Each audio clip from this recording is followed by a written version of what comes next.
Hello, everyone. Welcome back to an amazing relaunch of the Rosh Chodesh Institute. On piano, Mark Knobel, and on Torah, Rabbi Naftali Citron.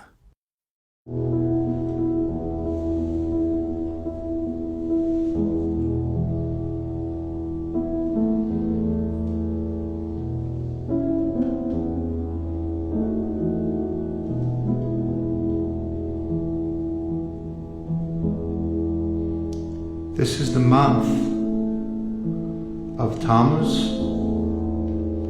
It's the zodiac sign of Cancer, a crab. It's connected to water.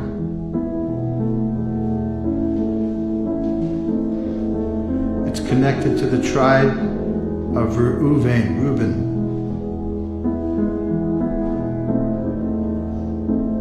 And to the power of seeing, of vision.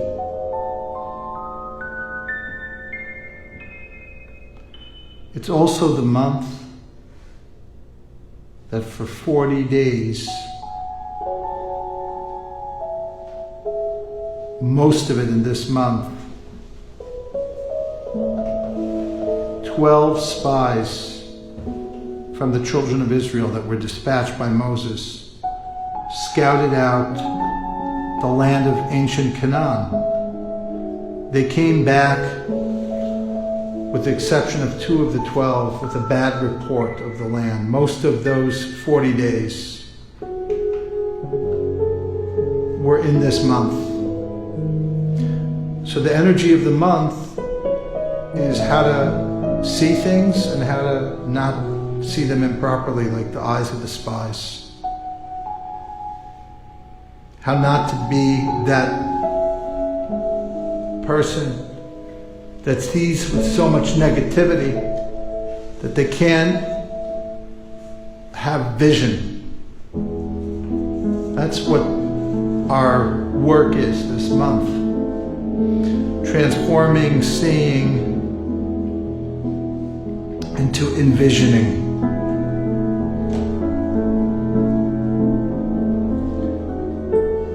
On a superficial level, there's some things that happen in this month,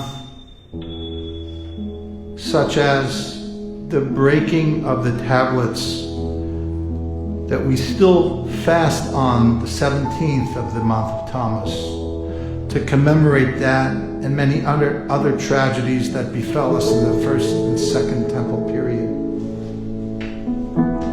We are going to go a little deeper than just that superficial understanding of bad things happen and we remember them. There's no such thing as a bad thing in this story that isn't really about transformation, that isn't really about something we can do. In fact, the deeper we go into this month, the more apparent it's going to be that it's the most amazing month. The power of this month is so strong. The sun is so bright. The future is so good that this month's story has not yet been told. This is the story of somebody who's sinned, who's broken a moral code, who's failed themselves and their family and their religion. This is about a people who have fallen, who've worshipped the golden calf. This is about a God who is willing to destroy the very people that he took out of Egypt because they worshiped the golden calf, and then subsequently they listened to the bad report of the spies, and yet Moses argues, advocates for the people of Israel. The Talmud tells us that God said, "Your words have won me over. You have convinced me that it would be a mistake to simply act out of judgment and vengeance for these grave sins. This is not just a story of the past. This is not just some biblical story that we read every year to know what happened in the desert. We're not into history. We don't care for history. We care about the transformative power of forgiveness. We care about a second chance. We care about the concept that God allows a man or a woman to win an argument with Him. This is a very foreign concept to Westerners who have essentially a philosophy that we have borrowed from the Greeks of a pure, conceptual, divine law that's immutable and unwritten and perfect. That is not what our story is about. That is not what interests us. God's perfect perfection will remain perfect. We don't need to talk about that. It's God giving room for us in our imperfection, that even God, so to speak, Ata Yigdal Nakoach Hashem, now God, your powers have become greater because of your forgiveness, because of your compassion.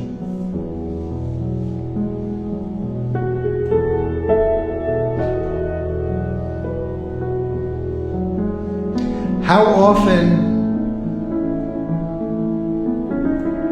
do we look at the world around us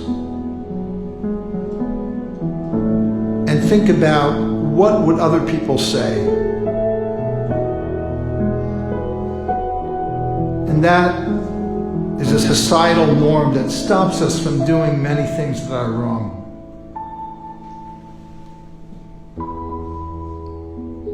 That's the superego, that's the root of religion, morality, laws,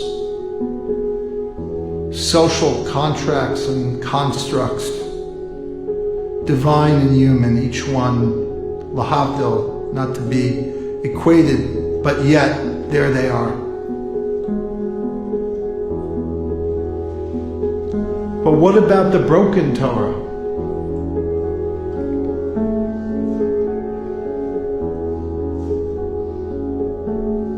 What about the bad report of the spies?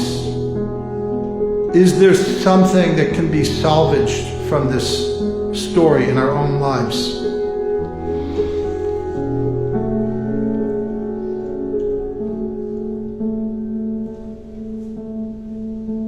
What about when we've done something wrong and other people frown on us?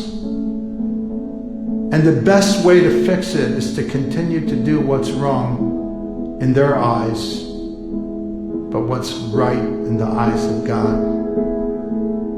That's the hardest thing to do. When everyone cheers for you, everyone congratulates you on your action, you're a hero. But when people turn their back on you, either you're a sinner or you've already sinned, but on the inside, you've already returned. They just don't know it yet. And it might even be easier to turn around and let go of the thing that you did that was wrong. But at this point, it may be too late. Maybe the thing that was wrong when you did it sometimes can become right at another point. And that's what the month of Tamuz is all about. That's what vision is all about. Let me explain.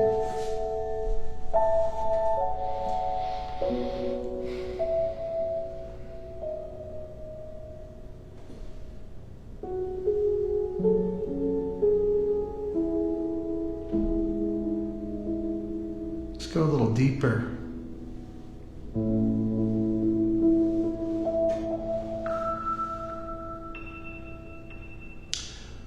When the tablets were broken, it was more than just a symbolic act. We lost our connection to the primal power of the written Torah, which would have been so illuminating that we would have known intrinsically what it is that we had to do and who it is that we are with that light of that Torah. But it was shattered in the dust. The words that were carved by God flew back up into heaven. We were left with the shards, and they're stored in the ark.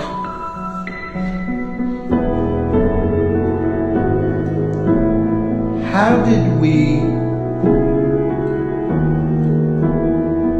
come away from that? What did we do to regain that lost light? We would have only had the 5 books of Moses and the book of Joshua had we not sinned with the golden calf. But because we did, we have all of the prophets, all of the writings, all of the Talmud, all of the Medrash, all of the Halacha, all of the Kabbalah, hundreds of thousands of Sifrei Kodesh, of holy books, that were not even meant to be written. They were supposed to be transmitted orally, and they were for many hundreds, thousands of years. Torah Shabbat Peh. What is that? That represents somebody who lost their way and is trying through the disinformation to come to truth.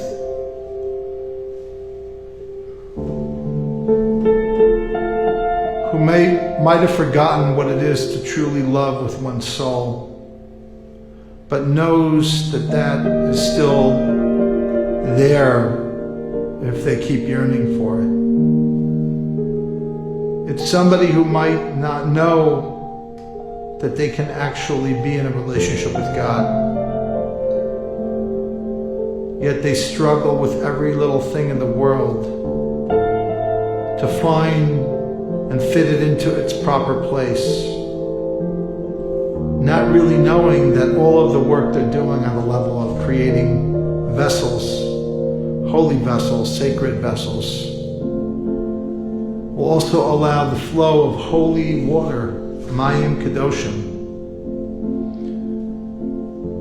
the Mei Mikvah, the water of purification, of immersion, the Mayim, the water of Shamayim, of heavenliness.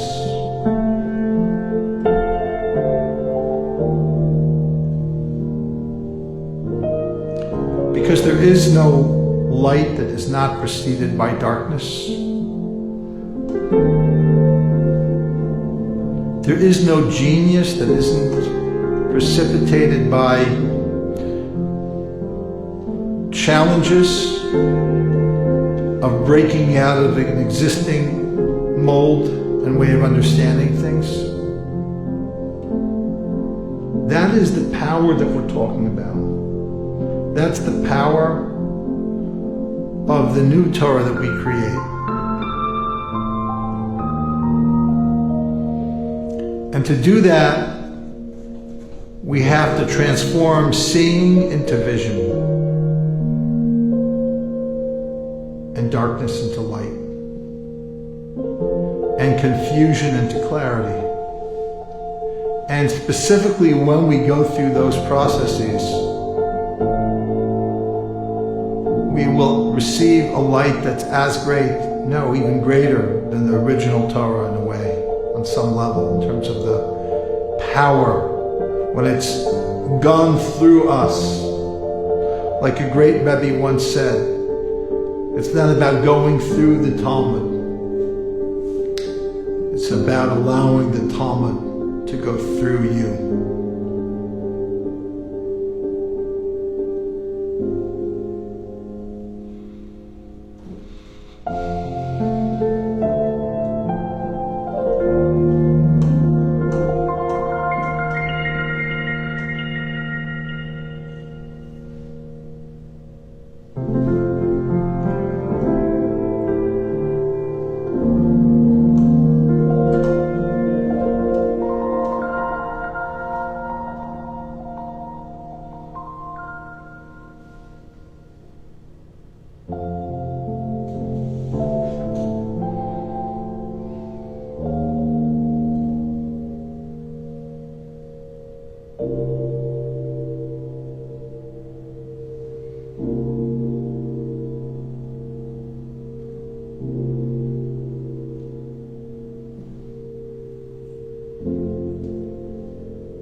We're going to do a little meditation. So just relax. Start by relaxing your neck and your shoulders. You can just move them around a little bit and then just let them relax. Just listen to the music.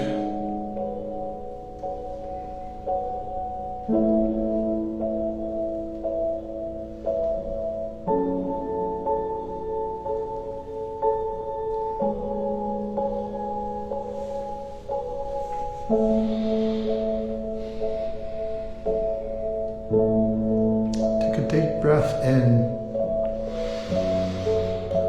and slowly exhale.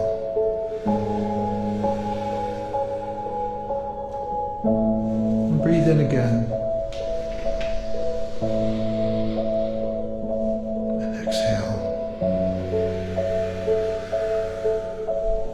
And continue to relax your body. Around your arms and your legs, tense up those muscles and then release them and feel the tension just flow out of you. Breathe deeply.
Picture yourself standing on a mountain. The light is shining through the clouds.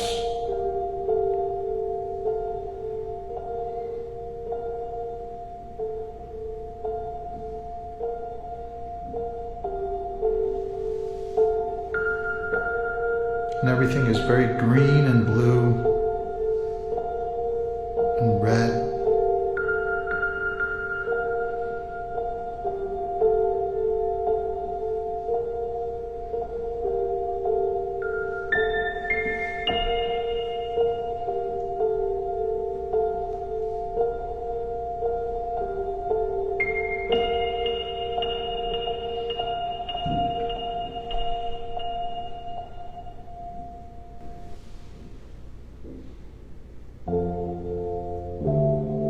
you realize that the destruction of the temple, the breaking of the tablets, the 10 Commandments, and the trip of the spies and how they saw the land without really seeing it in its true form.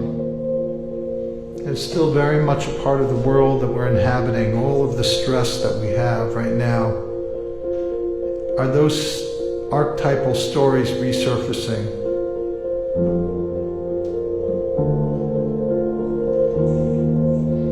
The fear, the hate, the division, the politics.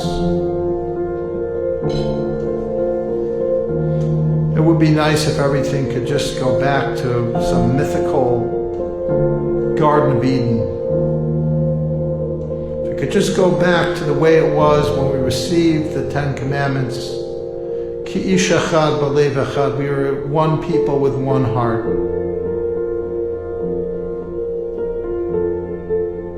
And you hear a mystical rumble of like, what? For what? For what?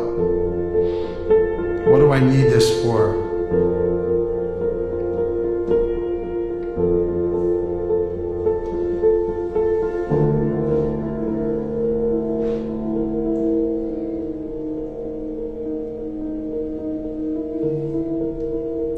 Just leave me be. Just leave me be.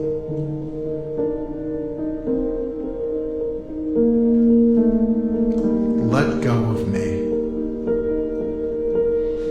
Wow. God is asking you to let go of Him? That means you can hold on to Him.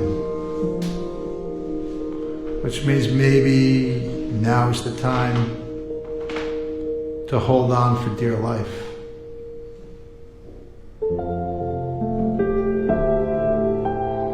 This is the time to grab your talus.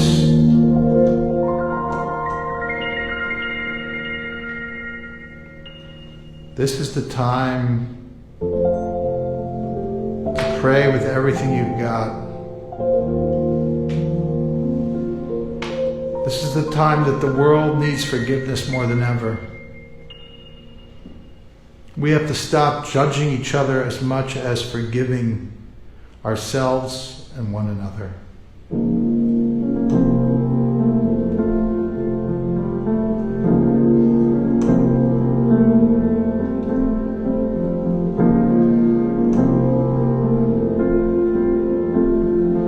And ask God to help us with the difficult challenges that we're in, to make the best of them, to create equanimity out of hate, and science out of chaos, and clarity out of confusion. This is not a time for God to hide His face. This is a time that only through divine presence will the world be healed. Will race, politics,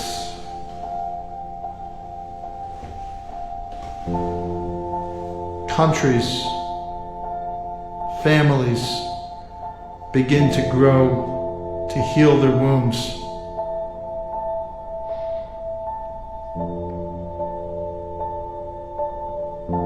To love more, to go deeper, for laws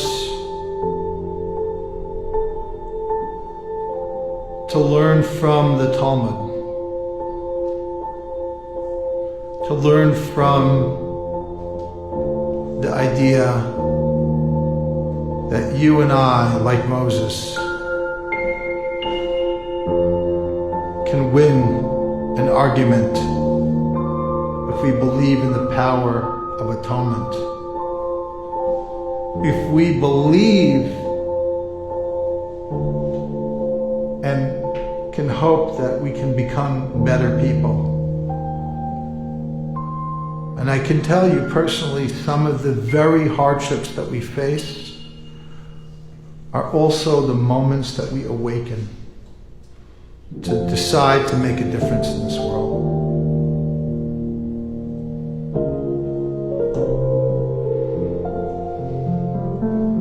All of a sudden you feel a tremendous release of tension. You feel a divine light just beginning to transform you. It's just beginning to come down over your head and then just surrounding your entire body. And the light is just embracing you. It's embracing your contradictions. It's embracing your unease. And it's embracing the cracks in your heart. And it's offering you solace. It's offering you another chance. It's offering you forgiveness.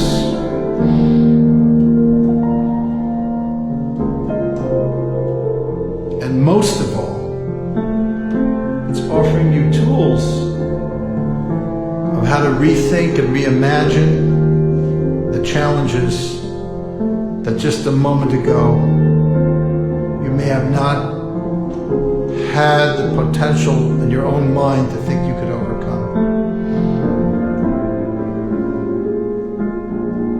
And this light just pulsates inside of you, fills your heart with joy. It shines the light into the darkest places.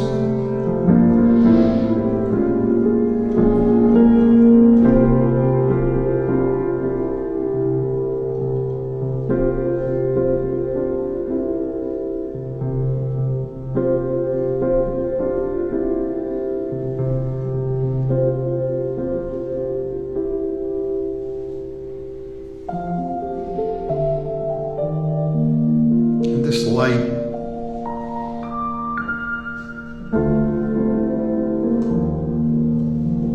is the light that God created in the beginning.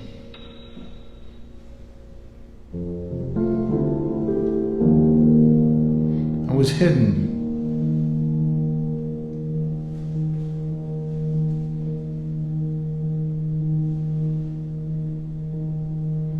And now we've been given tools because we can't have it easy anymore. We need to call on this hidden light.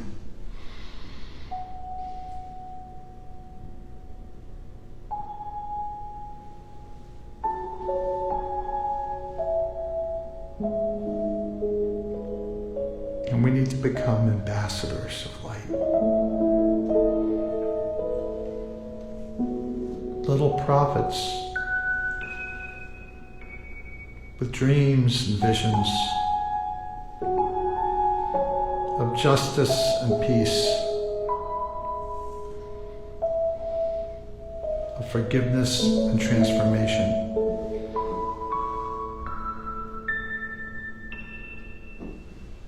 Of a living Torah.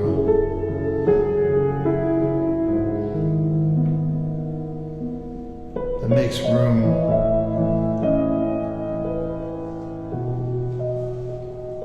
for each of us.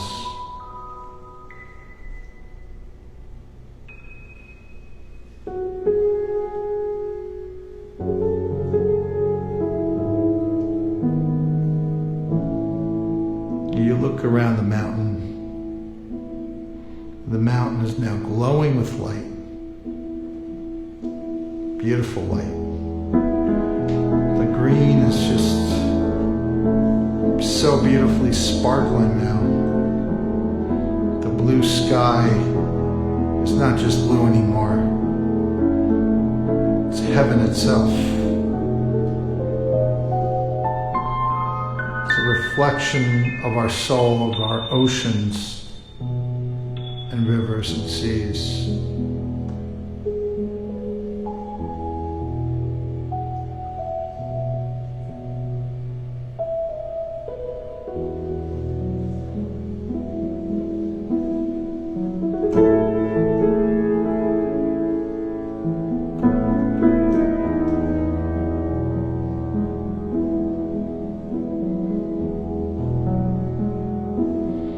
you just feel this entering into your heart, entering into you deeply.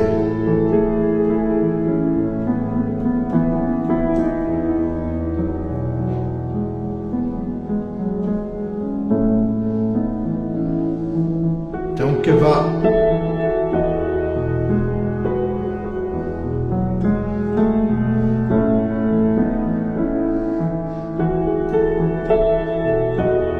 Be strong.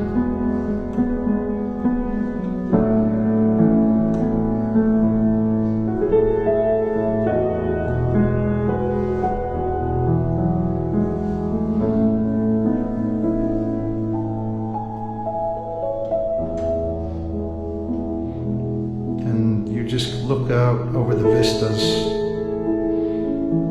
and there's just a beautiful light shining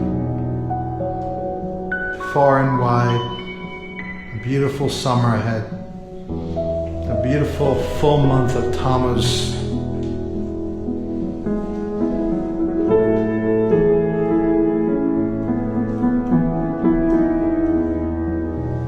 A month where we can see past external divisions,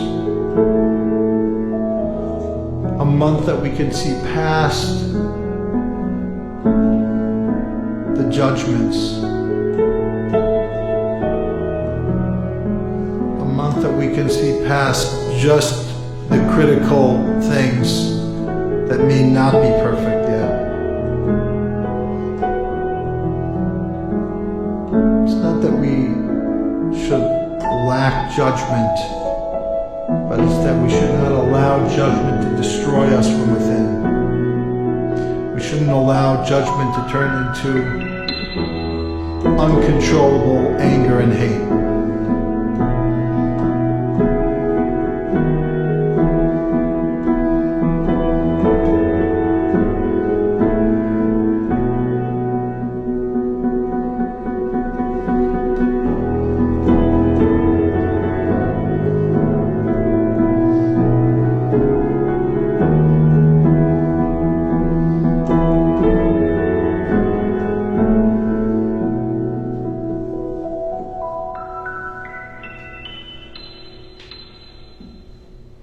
And then we just come down the mountain ever so slowly. It's beautiful up there, but now we got to take it with us. We got to enter into our summers and carry it through into the streets and the fields, the beaches, and the places of prayer and study.